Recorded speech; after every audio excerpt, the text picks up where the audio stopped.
Charlie was a lean orange tabby with stripes like streaks of sunlight. He lived in a quiet house with Emma, an elderly woman who had once been a passionate gardener. The backyard, once bursting with flowers and lush greenery, was now overgrown with weeds, its beauty fading as Emma's energy had waned. Emma rarely ventured outside anymore. Her hands, once steady enough to prune roses and plant vegetables, now trembled with age. Her days were spent by the window, looking out at the tangled mess her garden had become. It was as though the garden's decline mirrored her own, and her heart grew heavier each day. Charlie noticed.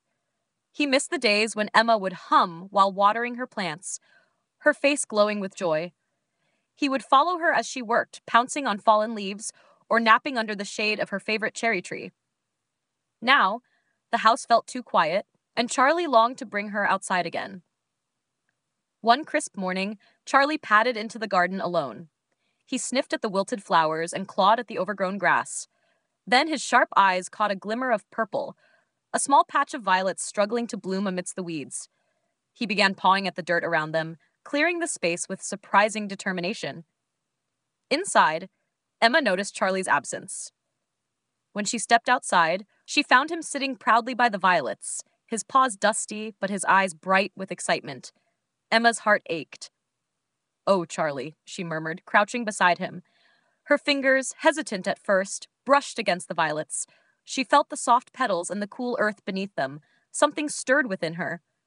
A spark she hadn't felt in years. That afternoon, Emma brought out her gardening gloves and tools, and together, she and Charlie began to reclaim the garden. Day by day, the backyard transformed. Weeds gave way to beds of vibrant flowers, and the cherry tree stood tall and proud again.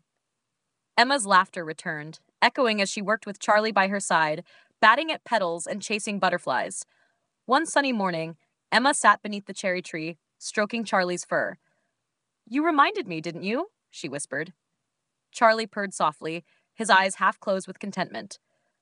The garden bloomed once more, but it wasn't just the flowers that had returned to life. It was Emma's spirit, brought back by the quiet love of a cat who saw the beauty she had forgotten.